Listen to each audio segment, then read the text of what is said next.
Selamat pagi, Assalamualaikum warahmatullahi wabarakatuh. Sebelumnya saya ucapkan selamat datang kepada mahasiswa kelas komputerisasi akuntansi angkatan 2017 ya. Saya ucapkan selamat datang di kelas akuntansi bisnis. Oke, baik, sebelum saya mulai materi, jangan lupa ya kalian untuk absensi di siakat. Ya, jadi jangan lupa melakukan absensi di siakat. Oke.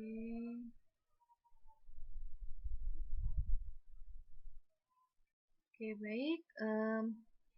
Di akuntansi bisnis ini nanti ada dua jenis usaha yang akan kita bahas, yaitu koperasi dan perbankan. Oke, jadi ada dua jenis industri yang akan kita bahas, yaitu koperasi dan perbankan.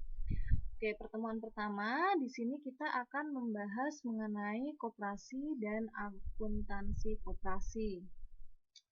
Oke, pastinya sudah familiar ya dengan istilah koperasi ya, karena dari SD juga kita sudah mengenal yang namanya koperasi ya, biasanya di sekolah juga sudah ada koperasi. Oke, kemudian setelah kita mempelajari koperasi dan akuntansi koperasi ini apa sih yang diharapkan? Yang diharapkan nanti kalian semua bisa memahami apa itu koperasi, tujuannya apa, perannya apa, fungsinya apa di masyarakat. Kemudian bagaimana pelaksanaan akuntansi di koperasi. Ya, sama nggak sih dengan jenis industri lainnya?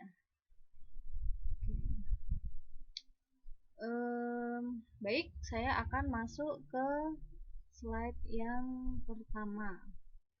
Nah, di slide yang pertama ini umum ya. Di awal pasti kita akan membahas mengenai apa sih yang akan dijelaskan ya. Kalau di sini yang dijelaskan adalah koperasi, jadi apa sih koperasi? Oke, di sini ada penjelasan koperasi atau pengertian koperasi berdasarkan Undang-Undang Nomor 25 Tahun 1992 yaitu tentang perkoperasian. Di sini dikatakan bahwa badan usaha yang beranggotakan koperasi merupakan badan usaha yang beranggotakan orang seorang atau badan hukum koperasi dengan melandaskan kegiatannya berdasarkan prinsip koperasi, sekaligus sebagai gerakan ekonomi rakyat yang berdasarkan pada asas kekeluargaan. Jadi berdasarkan pada prinsip koperasi. Nah, prinsip koperasi di sini diantaranya keanggotaannya sukarela, ya. Jadi yang mau menjadi anggota koperasi itu sukarela, terbuka dan sukarela. Kemudian manajemen dan kontrolnya atau pengawasannya itu demokratis. Yang ketiga, adanya balas jasa terhadap partisipasi. Nah, itu biasanya diberikan di akhir tuh dalam bentuk apa? Dalam bentuk SHU. Kemudian keanggotaannya terus-menerus. Jadi kalau anggotanya nggak mau belum mau berhenti menjadi anggota koperasi, ya berarti selamanya dia akan menjadi anggota koperasi. Kemudian koperasi itu sifatnya netral. Itu untuk prinsip koperasi. Kemudian sebagai gerakan ekonomi rakyat yang berdasarkan atas asas kekeluargaan. Nah, apa itu asas kekeluargaan? Nah, asas kekeluargaan di sini merupakan sekelompok orang ya atau beberapa orang yang bekerja sama untuk mencapai tujuan tertentu ya yang menganggap bahwa anggota kelompoknya sebagai keluarga. Nah, sehingga dalam mencapai tujuan itu akan lebih mudah. Oke, selanjutnya adalah tujuan koperasi. Nah, apa sih tujuan koperasi? Nah, ini masih sama berdasarkan Undang-Undang Nomor 25 Tahun 92. Tujuan koperasi adalah memajukan kesejahteraan anggota pada khususnya dan masyarakat pada umumnya, serta ikut membangun tatanan perekonomian nasional. Ya, jadi di sini yang tujuan utama koperasi adalah mensejahterakan. Nah, siapa yang disejahterakan? Nah, yang disejahterakan tidak hanya anggota, ya, tidak hanya anggota koperasi, tetapi masyarakat umum. Ya, jadi masyarakat yang berada di sekitar koperasi. serta ikut membangun tatanan perekonomian nasional dalam rangka mewujudkan masyarakat yang maju, adil, dan makmur berlandaskan Pancasila dan Undang-Undang Dasar 45.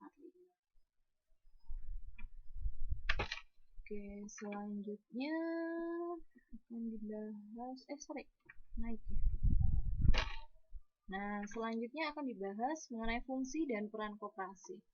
Apa sih fungsi dan peran koperasi? Nah, tentunya untuk fungsi dan peran koperasi ini mengacu pada tujuan koperasi. Ya, tadi tujuan koperasi adalah mensejahterakan masyarakat, anggota khususnya, dan masyarakat pada umumnya secara adil dan makmur. Nah, mengacunya ke situ. Sehingga di sini peran koperasi yang pertama, membangun dan mengembangkan potensi dan kemampuan ekonomi anggota pada khususnya dan masyarakat pada umumnya untuk meningkatkan kesejahteraan ekonomi dan sosialnya. Ya, jadi bagaimana masyarakat dan anggota koperasi itu dapat meningkat kesejahteraan ekonominya. Yang kedua adalah berperan serta secara aktif dalam upaya mempertinggi kualitas kehidupan manusia dan masyarakat. Oke, yang ketiga, memperkokoh perekonomian rakyat sebagai dasar kekuatan dan ketahanan perekonomian nasional dengan koperasi sebagai sokong gurunya. Yang keempat, berusaha untuk mewujudkan dan mengembangkan perekonomian nasional yang merupakan usaha bersama berdasarkan atas asas kekeluargaan dan demokrasi ekonomi. Ya, jadi fungsinya ini mengacu pada tujuan. Tujuannya apa? Tujuannya adalah untuk mensejahterakan anggota, ya, kemudian masyarakat, serta meningkatkan perekonomian nasional, ya, membuat masyarakat sejahtera secara adil dan makmur. Baik, selanjutnya adalah pengertian dan dasar akuntansi koperasi. Jadi apa pengertian akuntansi koperasi dan dasar akuntansi koperasi?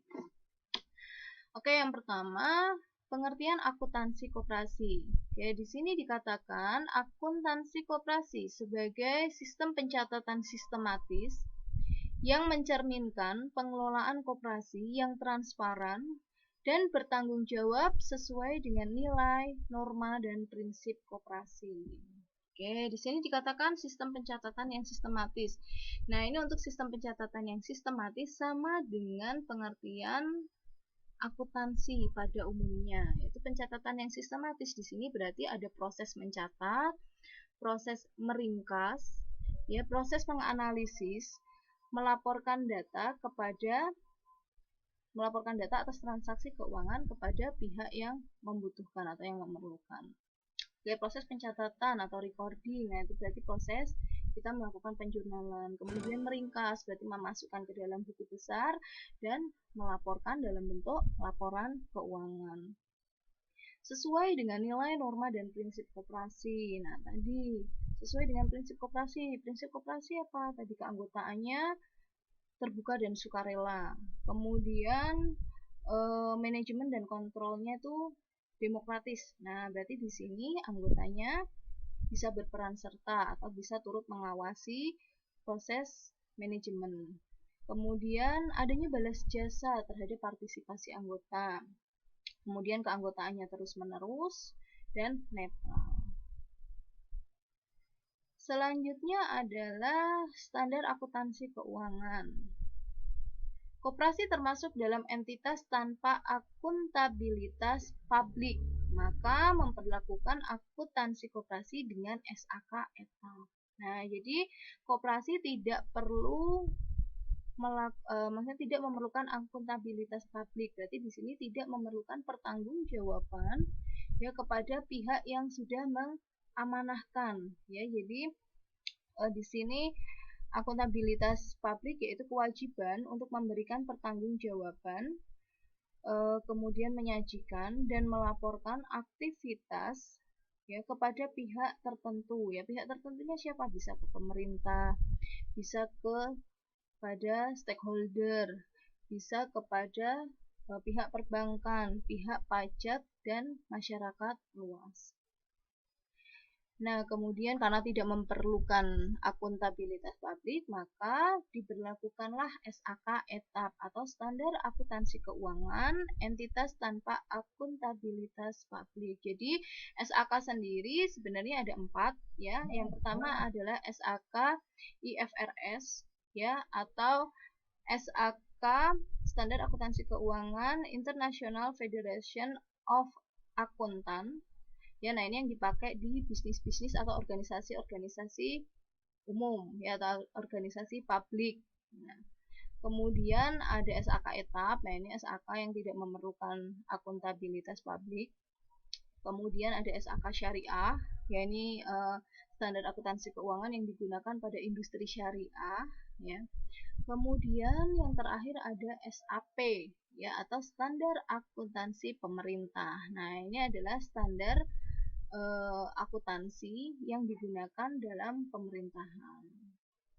Nah, jadi kalau untuk koperasi sendiri ya, karena tidak memerlukan akuntabilitas publik, maka SAK yang digunakan yaitu SAK etap.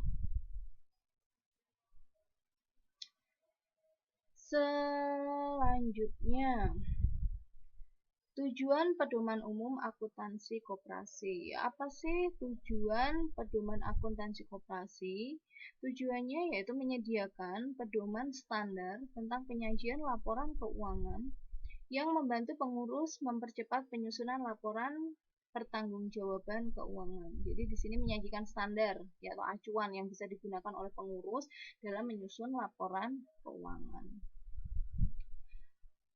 Oke, nanti kalau ada yang masih mau ditanyakan ya bisa ditanyakan ya. Kalau misalnya baru kepikirannya nanti setelah baca ulang materi ya yang saya sharekan, nah itu nanti bisa ditanyakan melalui WA.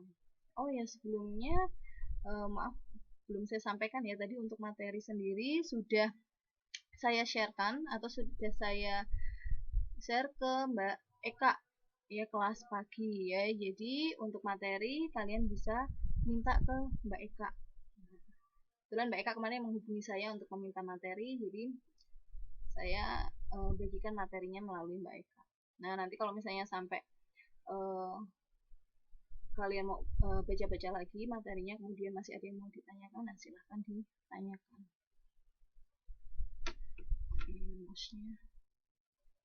Oke, selanjutnya.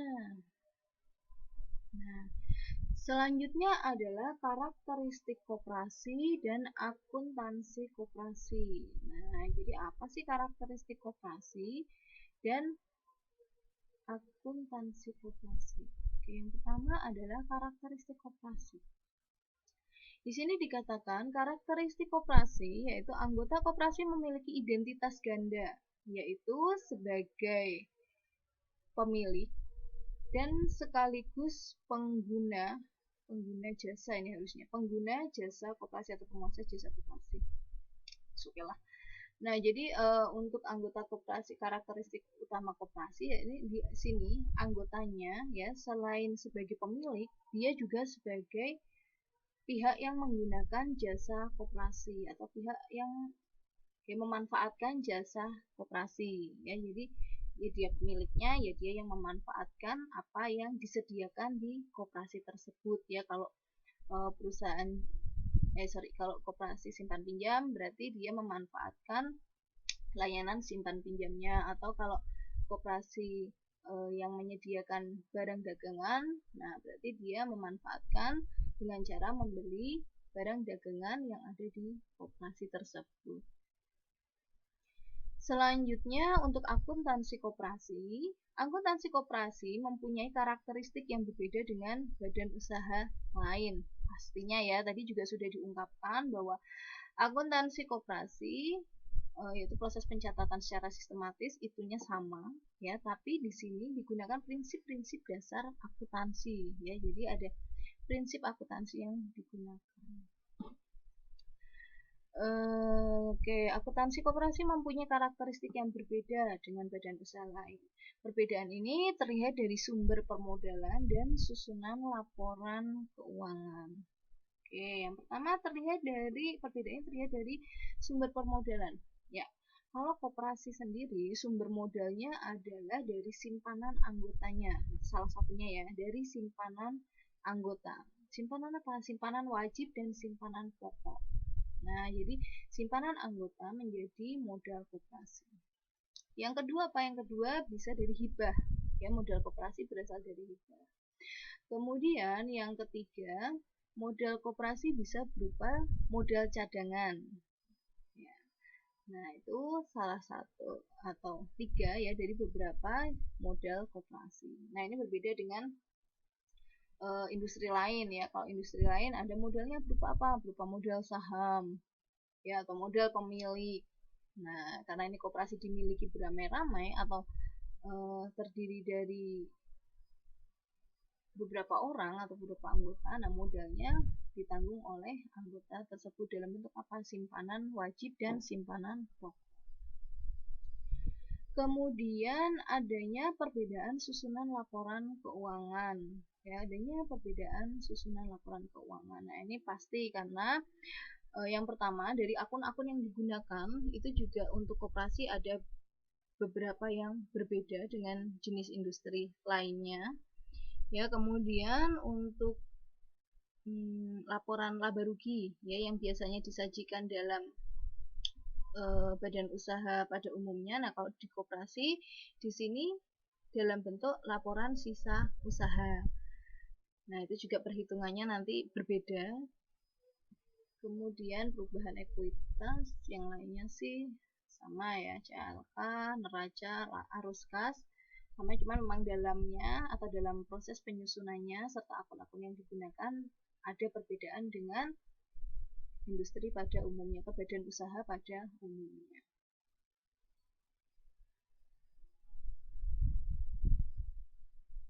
Baik, selanjutnya.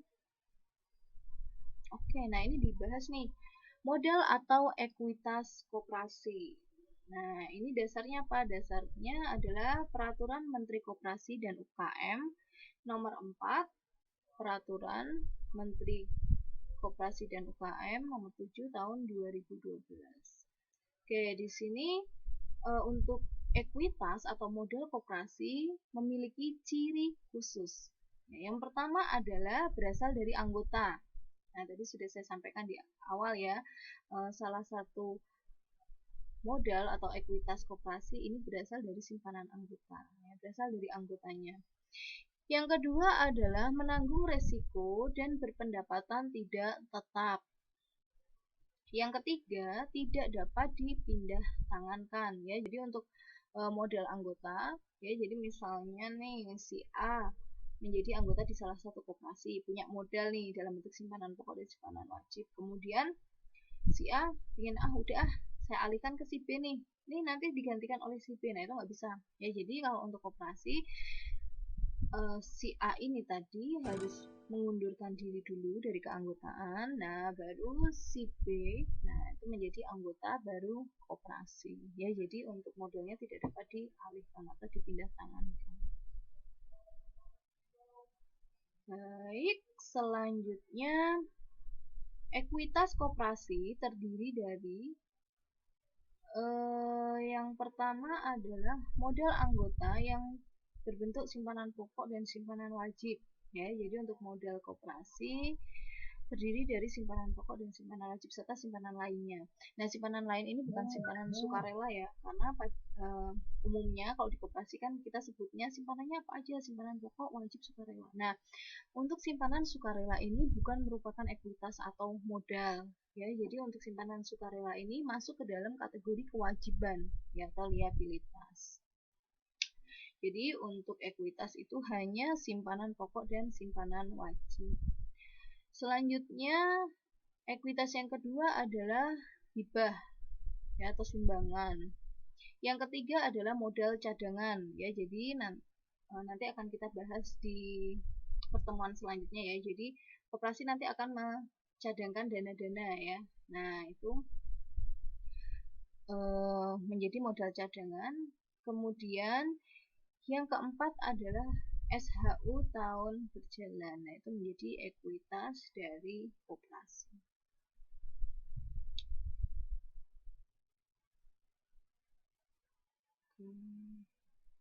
Nah, ini selanjutnya laporan keuangan yang terdapat pada koperasi. Nah, ini laporan keuangan yang terdapat pada koperasi. Sama sih ya, neraca, CALK, laporan perubahan ekuitas, dan arus kas. Nah, ini yang sedikit berbeda. Ada namanya perhitungan hasil usaha. Ya, jadi kalau di badan usaha lainnya itu bentuknya adalah laporan laba rugi atau kita sering sebutnya adalah laporan laba rugi. Tapi untuk di koperasi sendiri ini disebut sebagai perhitungan hasil usaha. Ini yang pertama neraca. Nah, ini udah familiar ya, neraca. Neraca tuh menggambarkan apa sih? Laporan yang menggambarkan apa dalamnya? Ya. Jadi neraca di dalamnya menggambarkan harta, kewajiban, dan modal dari pemilik atau dari koperasi itu sendiri. Kemudian yang kedua adalah perhitungan hasil usaha. Nah, ini sih umumnya untuk melihat nih berapa sih hasil yang diperoleh oleh koperasi selama periode tertentu. Kemudian ada catatan atas laporan keuangan. Nah, untuk catatan atas laporan keuangan ini merupakan penjelasan ya atau analisis dari suatu pos tertentu ya yang ada di dalam laporan realisasi atau neraca ya. Jadi kalau ada pos-pos yang perlu dijelaskan atau perlu dianalisis lebih jauh, nah ini nanti dimuat dalam CALK atau catatan atas laporan keuangan. Kemudian laporan perubahan ekuitas ya atau laporan perubahan modal. Nah, yang terakhir adalah laporan arus kas ya. Jadi laporan-laporan keuangan ini dibuat ya oleh pengurus koperasi. Oke, selanjutnya untuk siklus akuntansi koperasi. Nah, pada umumnya siklus akuntansi koperasi itu sama dengan badan usaha lain. Ya, jadi siklus akuntansinya sama. Oke, yang pertama bukti transaksi. Ya, bukti transaksi bisa berupa nota, kwitansi, faktur pajak, dan lain sebagainya. Kemudian bukti transaksi ini di-record atau dicatat atau di jurnal. Oke, nah setelah di jurnal, kemudian dilakukan posting ke buku besar atau diringkas, diklasifikasikan kemudian diringkas ke dalam buku besar. Nah, di buku besar ini sudah pada paham ya bahwa di buku besar di sini ada terdapat beberapa akun ya yang nanti disajikan di dalam laporan keuangan. Jadi transaksi yang berdasarkan bukti tadi setelah dicatat, nah kemudian dikelompokkan nih dalam buku besar. Jadi yang kas masuk ke kas, piutang masuk ke piutang, hutang masuk ke hutang, pendapatan masuk ke pendapatan, beban masuk ke beban. Ya, beban juga misalnya ada beban listrik air telepon, nah itu disendirikan. Kemudian beban bunga, nah itu disendirikan juga. Kemudian setelah dilakukan posting ke buku besar, kemudian dibuat neraca saldo. Nah, jadi di dalam neraca saldo di sini, ini akan tersaji seluruh akun, ya, baik akun real maupun akun nominal ya. Jadi baik akun yang ada di dalam neraca maupun akun yang ada di dalam laporan hasil usaha. Ya, jadi semuanya dimasukkan ke dalam neraca saldo. Nah, setelah dimasukkan ke dalam neraca saldo, kemudian dilakukan JP ya atau jurnal penyesuaian ya jika diperlukan ya. Jadi misalnya nih, oh ternyata stok ATK-nya di akhir periode masih tersisa 250.000. Nah, berarti yang digunakan berapa nih? Nah, itu berarti yang menjadi beban. Kemudian setelah dilakukan JP, nah ini biasanya ada neraca saldo setelah disesuaikan ya. Kalau kita ingat-ingat lagi di neraca lajur ya, di worksheet atau kertas kerja itu kan biasanya ada neraca saldo, kemudian ada JP atau jurnal penyesuaian atau AJP, kemudian ada neraca saldo setelah disesuaikan. Nah, ini berarti kurang itu ya, kurang neraca saldo setelah disesuaikan. Nah, setelah dibentuk neraca saldo yang sudah disesuaikan, baru si akun-akun ini ya atau pos-pos ini diklasifikasikan ke dalam masing-masing laporan keuangan ya. Jadi ada akun-akun yang masuk ke dalam neraca, yaitu akun-akun yang berupa akun harta, akun aktiva, kemudian akun pasiva, dan akun ekuitas. Nah, kemudian untuk akun-akun pendapatan dan beban itu nanti dimasukkan ke dalam laporan hasil usaha.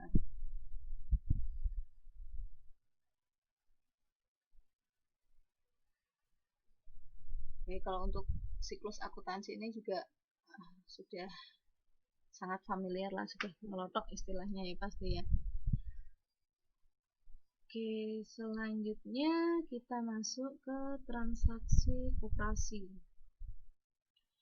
Baik, di sini transaksi koperasi merupakan kejadian ekonomi atau economic event yang bersifat finansial atau keuangan yang mempengaruhi posisi keuangan koperasi ya. Jadi transaksi koperasi adalah kejadian ekonomi yang bersifat finansial ya, atau bisa diukur dalam satuan uang yang mempengaruhi posisi keuangan koperasi ya. Contohnya ada transaksi koperasi dalam bentuk misalnya pembelian peralatan. Nah, ini otomatis posisi keuangannya juga akan berubah. Misalnya pembelian peralatan secara kredit.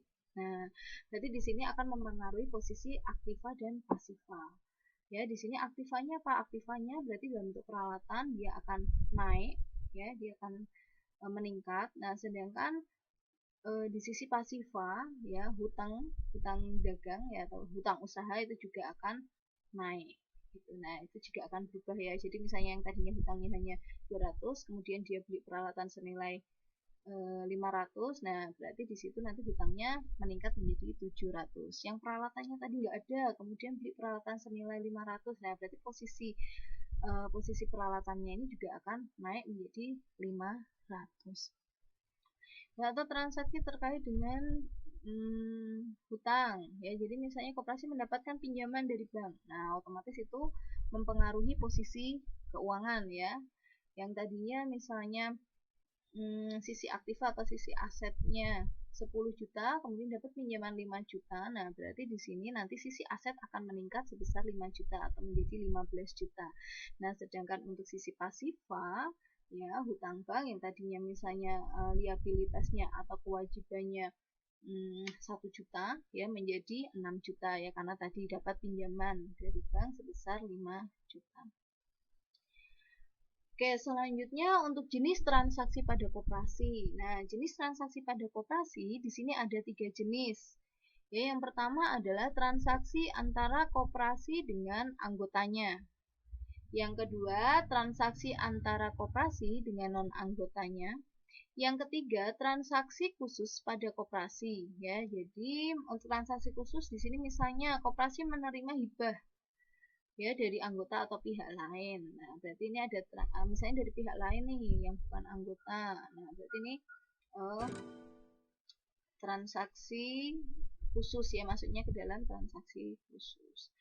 Nah, kalau bedanya misalnya sama-sama dari non anggota dari bukan anggota nih, tapi kok ada transaksi antara koperasi dengan non anggota. Nah, ini biasanya untuk transaksi antara koperasi dengan non anggota itu terkait dengan barang atau jasa yang disediakan oleh koperasi ya. Jadi misalnya koperasi menjual barang-barang nih, misalnya menjual sembako. Nah, ada pihak lain atau bukan anggota yang turut serta melakukan pembelian di koperasi tersebut.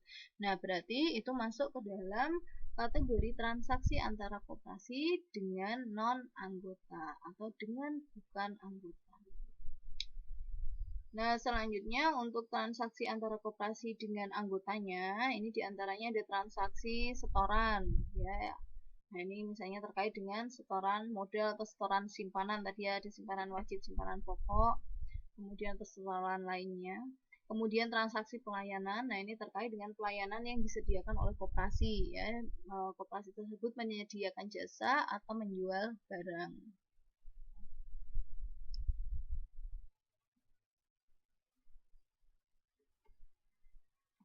Oke. Selanjutnya, kita masuk ke dalam persamaan dasar akuntansi koperasi. Nah, untuk persamaan akuntansinya itu sama ya dengan persamaan akuntansi badan usaha lain ya. Jadi di sini posisinya adalah aset atau aktiva sama dengan kewajiban atau liabilitas ditambah ekuitas atau modal. Ya, jadi kalau kita bayangkan ya di neraca itu kan ada sisi aset, ada sisi aktiva, ada sisi pasiva. Nah, di sisi pasiva itu kan ada liabilitas biasanya di atas dan ekuitas di bagian bawah. Nah, neraca itu ketentuannya dia harus balance, jadi harus seimbang antara sisi pasiva dengan sisi aktiva. Nah, berarti di sini ditunjukkan dengan persamaan ini bahwa sisi aktiva itu sama dengan sisi pasiva. Nah, sisi pasivanya itu terdiri dari liabilitas dan ekuitas. Itu selanjutnya. Oke, nah kita masuk ke contoh persamaan akuntansi. Nah, ini kita masuk ke case-nya ya. Ke contoh kasusnya terkait dengan persamaan akuntansi. Oke, nah di sini ada 6 kasus. Oke, kita akan bahas satu per satu. Yang pertama di sini, Koperasi Sumber Bahagia mendapatkan setoran uang tunai sebagai simpanan pokok dari 200 orang anggota koperasi, masing-masing 50.000, simpanan wajib masing-masing 25.000, dan simpanan sukarela masing-masing 100.000 ya. Jadi di awal pendirian ya, karena di sini dikatakan sebagai modal pendirian. Jadi di sini Koperasi Sumber Bahagia menerima 3 jenis simpanan, ada simpanan pokok, simpanan wajib, dan simpanan sukarela.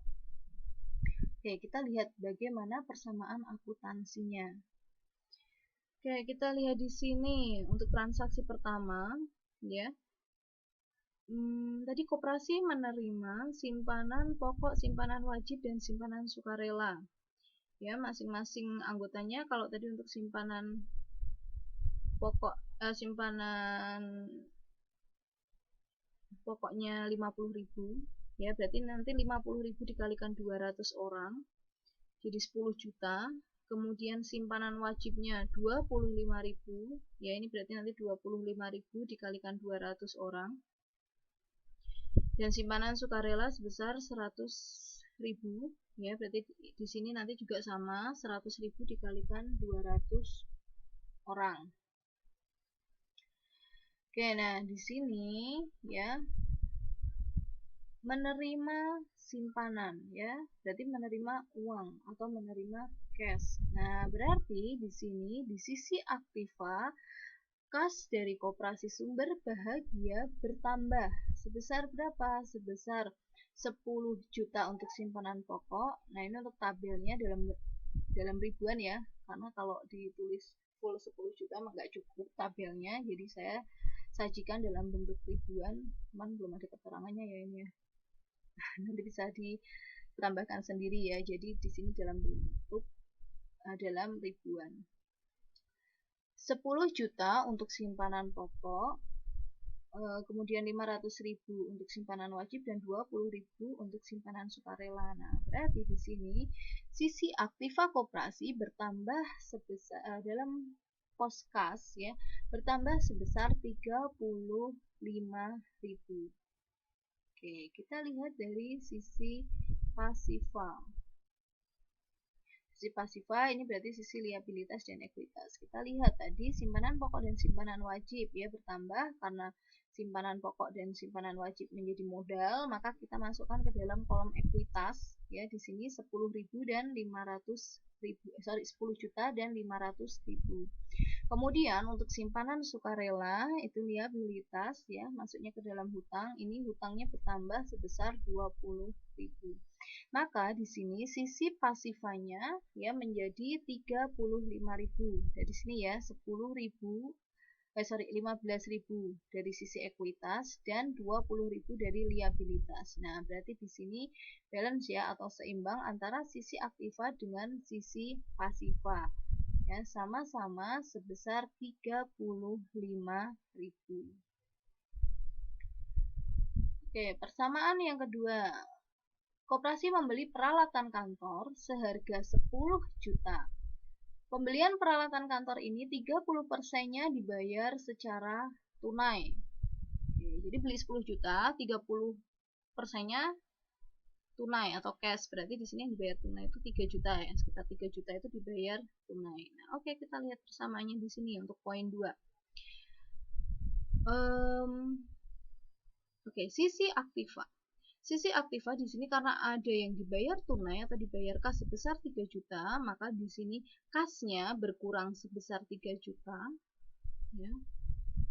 Kemudian peralatan bertambah sebesar 10 juta. Tadi kan dibeli peralatan 10 juta, 3 jutanya cash, 7 jutanya hutang. Nah, berarti di sini peralatan sebesar 10 juta. Oke, berarti kemudian untuk liabilitas dan ekuitas, di sini liabilitasnya 7 juta. Oke, berarti di sini nanti sisi aktiva, oke kita lihat ya, sisi aktiva ini 10 juta positif, 3 jutanya negatif ya, atau dikurangi 3 juta, berarti ketemu 7 juta. Nah, untuk sisi pasiva ya dalam bentuk hutang atau liabilitas itu sebesar 7 juta. Balance ya. Aktiva dan pasiva sama-sama 7 juta. Oke, yang ketiga, koperasi membeli perlengkapan kantor berupa alat tulis seperti kertas, pensil, penggaris, buku, dan lain sebagainya sebesar 2 juta secara tunai. Oke, kita lihat di sini. Koperasi membeli perlengkapan kantor berupa alat tulis. Nah, berarti di sini karena dibelinya secara tunai, maka di sini kasnya berkurang 2 juta. Ya, perlengkapan kantornya bertambah 2 juta. Nah, kalau dijumlahkan berarti ini 0 ya. Berarti sisi aktiva dan pasiva sama-sama 0 untuk transaksi pembelian perlengkapan. Kemudian yang keempat, koperasi memperoleh kredit dari Bank Mandiri sebesar 60 juta. Oke, kita lihat di sini untuk transaksi nomor 4. Ya, di sini koperasi mendapatkan pinjaman dari Bank Mandiri 60 juta. Nah, berarti di sini kas koperasi bertambah 60 juta. Ya, kemudian di sisi pasiva, hutang koperasi juga bertambah sebesar 60 juta. Balance ya, berarti ya sisi aktiva 60 juta, sisi pasiva 60 juta.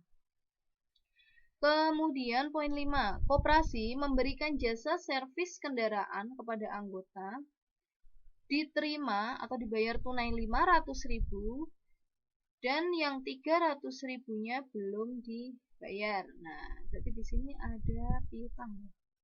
Oke. Nah, ini koperasi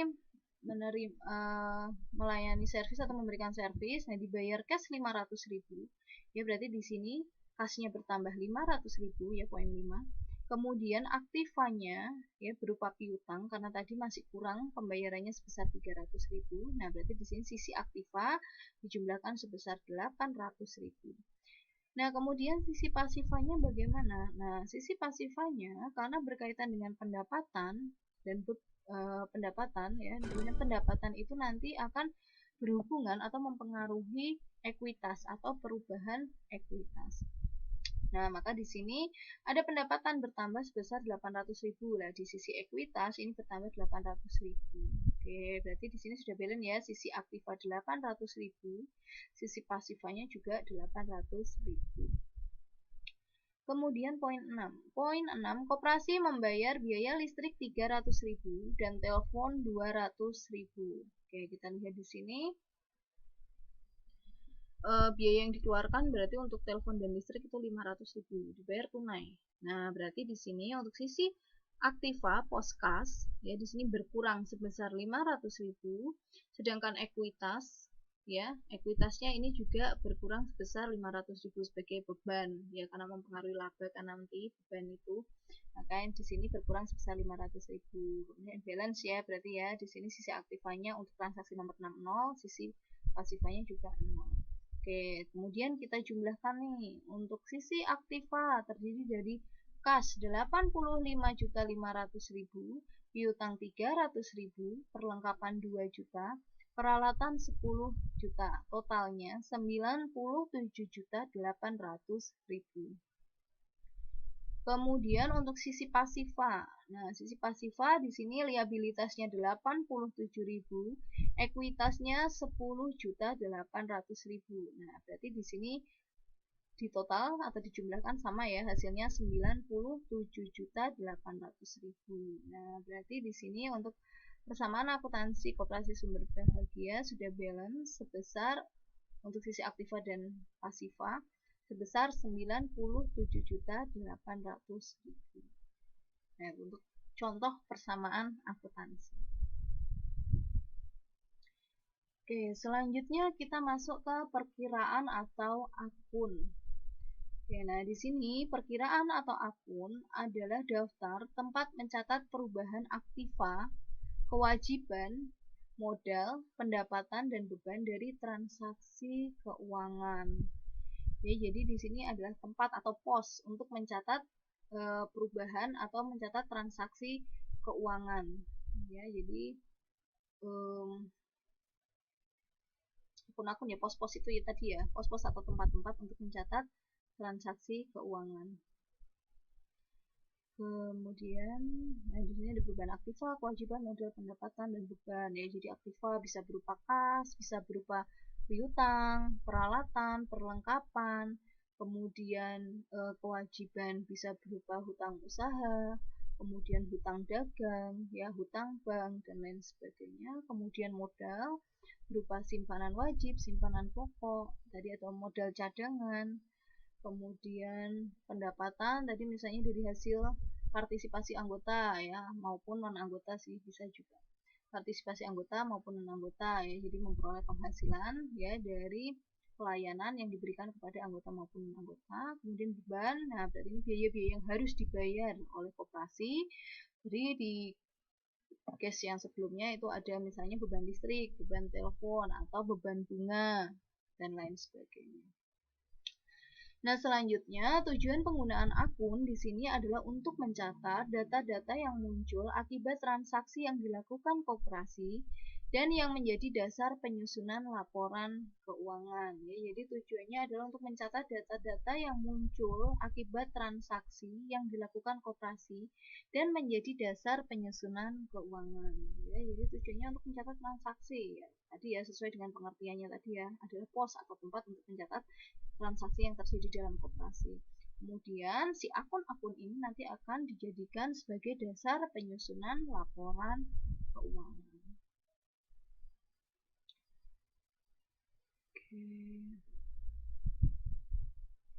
Nah, selanjutnya ini bentuk akun. Nah, jadi untuk bentuk akun atau pencatatan akun, ya, ini ada 3 macam.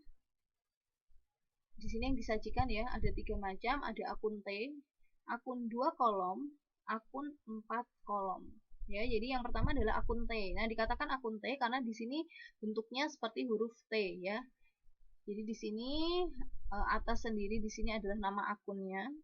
Kemudian di sisi kiri adalah debit, kemudian di sisi kanan adalah kredit ya. Jadi tampilannya sangat simpel ya, seperti huruf T saja. Nah, ini disebut sebagai akun T. Nah, pencatatan menggunakan akun T ini yang sering digunakan dalam dunia pendidikan ya, karena dia simpel dan mudah untuk dipahami.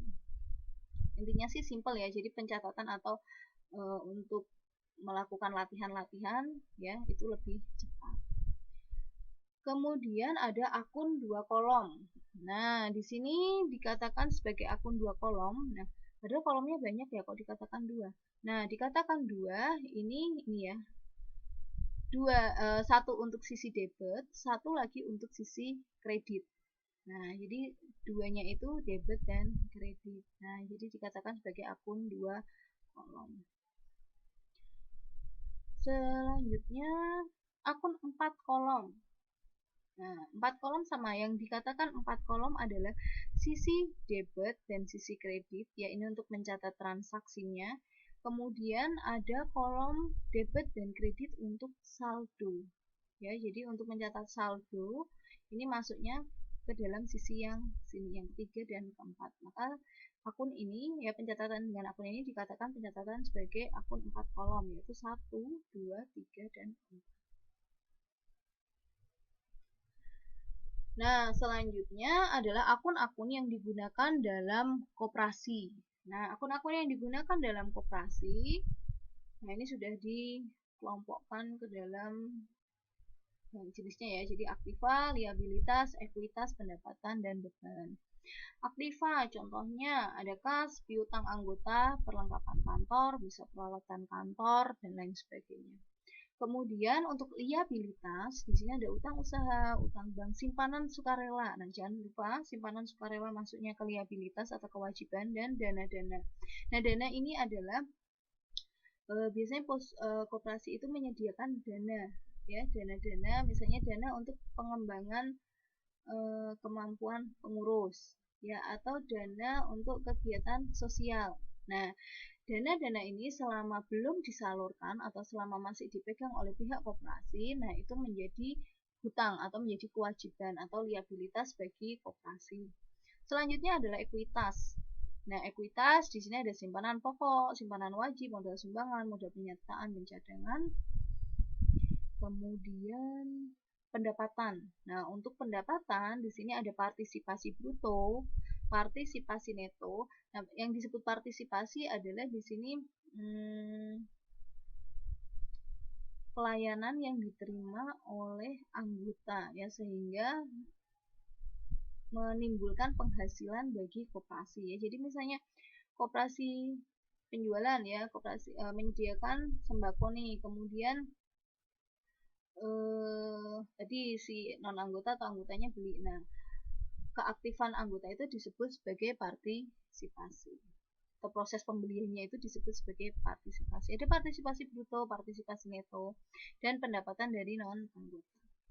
Kemudian beban. Nah, beban di sini ada beban operasional. Nah, operasional tadi ya kayak listrik, air, dan lain sebagainya. Kemudian beban pokok dan beban berkoperasi. Nah, ini contoh-contoh akun yang digunakan dalam koperasi. Oke, selanjutnya adalah SHU. Nah, sisa hasil usaha. Nah, ini juga sangat familiar ya, ketika berbicara koperasi pasti ada SHU-nya. Nah, SHU di sini menunjukkan selisih antara penghasilan yang diterima selama periode tertentu dengan pengorbanan ekonomis yang dikeluarkan untuk memperoleh penghasilan tersebut. Ya, pengorbanan ekonomis itu berarti beban-beban atau biaya-biaya yang dikeluarkan untuk mendapatkan penghasilan tersebut. SHU setelah dikurangi dengan beban-beban tertentu akan dibagikan kepada anggotanya sesuai dengan jasa-jasa dari masing-masing anggota. Nah, jadi si SHU ini nanti akan dibagikan ke anggota, ya. Proporsinya gimana? Proporsinya disesuaikan dengan jasa yang diberikan oleh anggota ke dalam koperasi.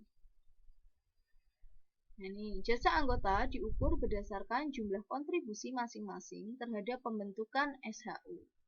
Ukuran kontribusi yang digunakan adalah jumlah transaksi yang dilakukan anggota dengan koperasi selama periode tertentu. Ya, jadi dilihat nih transaksi yang dilakukan oleh anggota di dalam koperasi selama periode tertentu itu seberapa banyak. Nah, itu nanti yang akan dihitung untuk menentukan berapa SHU yang akan diperoleh oleh masing-masing anggota.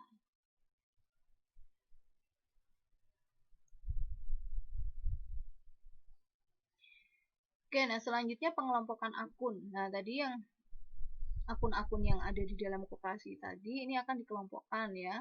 Ini sih pengelompokannya sama dengan badan usaha pada umumnya, ya. Jadi ada yang namanya akun real. Ini adalah akun-akun yang masuk ke dalam neraca, dan ada akun-akun nominal. Nah, ini akun-akun yang masuk ke dalam laporan hasil usaha, ya, atau kalau di badan usaha umumnya itu yang masuk ke dalam laporan laba rugi. Nah, akun real ada akun aktiva, akun hutang, dan akun modal, sedangkan akun nominal ada akun pendapatan dan akun biaya. Selanjutnya adalah pedoman pengisian akun. Nah, ini juga sudah ngelorok masih ya, atau istilahnya sudah familiar lah, sudah ketika ditunjukkan transaksi ini, oh tahu mana yang akan bertambah, mana yang akan berkurang. Nah, tapi ini saya ingatkan kembali untuk pedoman pengisian akun. Di sini ada akun kelompok aktiva, liabilitas, ekuitas, penjualan, dan beban. Beban ya ini ya, bukan aktiva, beban. Beban. Copy paste, aktivanya belum dihapus. Oke, nah untuk aktiva, ya, tadi kita ingat lagi untuk akun T, ya, sebelah kiri adalah sisi debit, sebelah kanan adalah sisi kredit. Nah, berarti di sini untuk aktiva ketika bertambah dia ada di sisi debit, ya, ketika berkurang dia ada di sisi kredit. Nah, untuk liabilitas, ya, liabilitas ketika bertambah dia akan ada di sisi kredit. Ya, jadi kebalikannya aktiva nih. Ketika bertambah dia akan ada di sisi kredit, dan ketika berkurang dia ada di sisi debit. Ya, jadi ketika si hutang, liabilitas itu kan terkait dengan hutang atau kewajiban. Nah, ketika kewajibannya sudah dipenuhi atau dibayarkan, nah berarti kan kewajiban itu berkurang. Nah, nanti dicatatnya di sisi debit. Kemudian ekuitas. Ekuitas itu sama dengan liabilitas, jadi ketika bertambah dia ada di sisi kredit, dan ketika berkurang ada di sisi debit. Selanjutnya adalah penjualan. Nah, penjualan ini ketika bertambah dia ada di sisi kredit, ya. Ketika berkurang ada di sisi debit. Kemudian ini penjualan atau pendapatan ya. Kemudian untuk beban, ini kebalik ini. Beban ketika bertambah ada di sisi debit, ya, ketika berkurang ada di sisi kredit. Nanti minta tolong untuk materi yang saya sharekan diperbaiki ya ini ya. Jadi ini bukan aktiva beban tapi ini beban. Nah, jadi beban ini ketika bertambah nanti dia posisinya ada di debit, dan ketika berkurang posisinya ada di kredit. Oke. Materi untuk koperasi dan akuntansi koperasi selesai sampai di sini. Kalau ada pertanyaan silahkan ya. Kalau misalnya pertanyaannya belum ada sekarang, nanti setelah misalnya ketika baca-baca lagi ada yang mau ditanyakan, silahkan langsung WA saya ya, bisa langsung tanyakan ke saya melalui WA. Nanti kalau nomor WA-nya ada yang belum tahu, itu bisa tanya Mbak Eka ya, Mbak Eka yang sudah pernah WA ke saya. Nah, nanti bisa tanya ke Mbak Eka. Oke, nah ini ya, don't forget to like and subscribe ya. Jadi di channel YouTube saya ya, di Stekom Mira Andriana MR ya. Nanti kalau pas slow ya ini bisa di like dan subscribe ya, atau setelah mata kuliah ini silahkan like dan subscribe. Oke, ada yang mau di bahas lagi enggak ya? Enggak ya. Nanti kalau ada yang mau ditanyakan seperti yang tadi sudah saya sampaikan bisa melalui WA. Oke, kuliah saya akhiri. Terima kasih atas partisipasinya. Selamat siang. Wassalamualaikum warahmatullahi wabarakatuh.